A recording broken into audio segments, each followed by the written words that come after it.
1, 2, 3, 4, 5. 6. Hi everybody. Today I'm going to be showing you guys how to fillet a fish.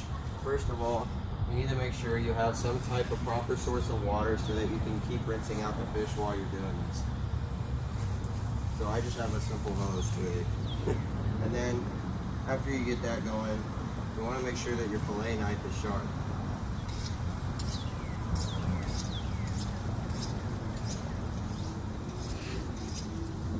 Alright. Today I have a regular Gulf snapper. You want to, first of all, you want to start off, the first thing that you're going to want to do, if you're not going to take off the scales, is you want to insert your knife under the rib cage.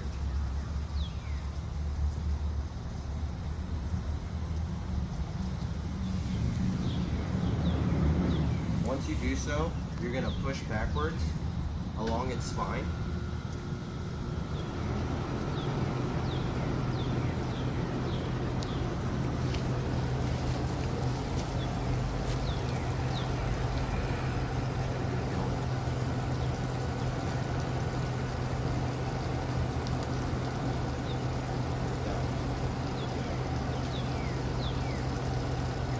Since this fish is a little meatier, you can always trim more off the back if you want. But I'm not going to demonstrate because it's a little bit tough. Once you get this piece, you just put it aside. We'll rinse it later. And you just flip it over and go to the next piece. You want to do the exact same thing on the other side.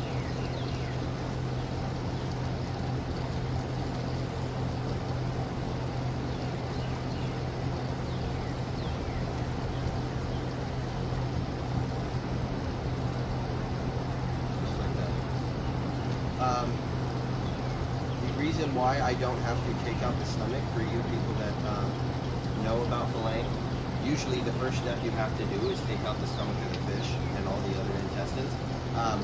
I bought this fish with it already done because if you don't freeze it, or I mean if you try and freeze it with that in there, it will rot and it will ruin the fish. So whenever you, usually people fillet the fish right on the top, but since I didn't do that, it doesn't have a stomach, so I can't demonstrate how to do that.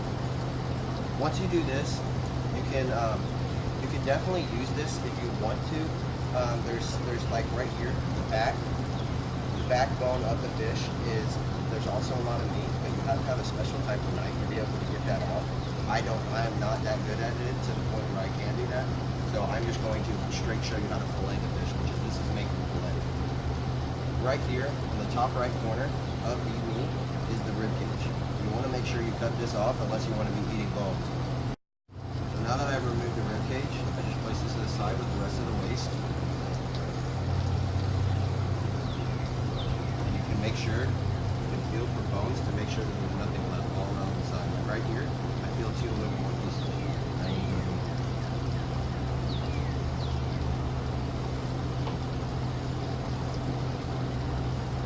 Make sure you rinse the meat.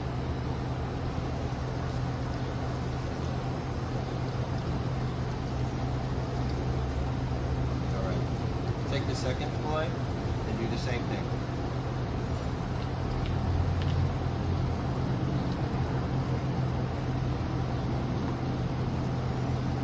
Like I said, you just feel along here and make sure there's no more bone. I can feel two right here.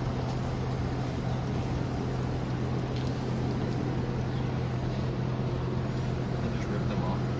Then you don't have a really good knife.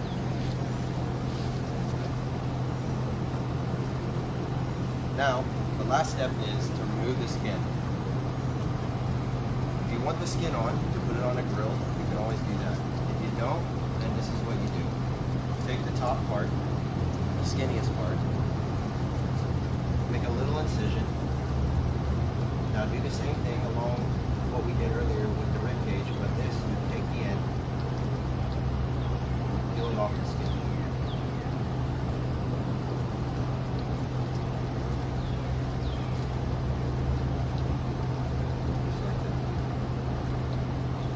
Wash both pieces.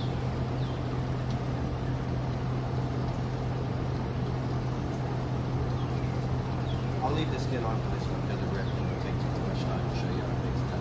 But yeah, that's how you fillet a fish. Do you guys have any questions? Do you have to use the fillet knife for this?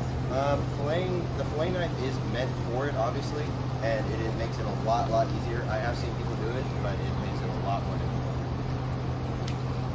Why don't you use the head for meat? The head doesn't really produce anything other than its brain and eyes. I mean, some people like to eat it, especially if you're smoking the entire fish, but here this is just filleting, so we're not going to use it. Are there any useful purposes for the other remains of it? Most of the time when you're filleting a fish, you usually fillet it after you've done fishing for the day, and when you do so, you're doing it on a dock, so you can just throw it back and go green and let the other fish eat it. Alright, well thank you guys for coming out. I appreciate it.